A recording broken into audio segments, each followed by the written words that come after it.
আজি গোটেই ভাৰতবৰ্ষত আৰু আমাৰ অসম ৰাজ্যৰ দহমুখা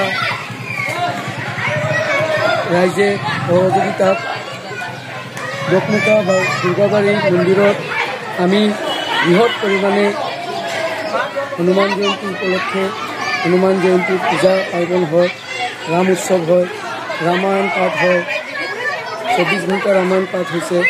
লগতে আমাৰ এই সকলো ৰাইজে মিলি এখন বৃহৎ শোভাযাত্ৰা হৈছে আৰু আমাৰ বিশ্ব হিন্দু পৰিষদৰ মই মধ্য কাৰ্বি জিলাৰ পৰা মোক পঠোৱা হৈছে সঞ্চালন কৰিবৰ কাৰণে।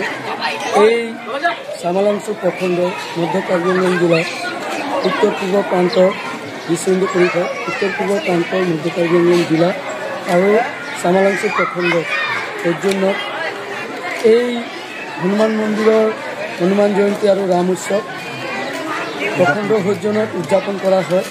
তাতে আমাৰ বিশিষ্ট বক্তা একজন আমি অতিথি ৰূপে আহ্বান কৰোঁ, ডক্টৰ বলৰাম কান্ত, তেখেত ৰাষ্ট্ৰীয় স্বয়ংসেৱক সংঘৰ বিহু বিভাগৰ কাৰ্যবাহ। আমি সকলোৱে মিলি এই হোম যজ্ঞ কৰা হ'ল, প্ৰসাদ বিতৰণ কৰা হ'ল। প্ৰসাদ সকলো ৰাইজে প্ৰসাদ পালে আৰু সবৰ সহযোগিতাত আজি আমি ৰাম উৎসৱ আৰু হনুমান জয়ন্তী পালন কৰোঁ। হনুমান জয়ন্তী উৎসৱত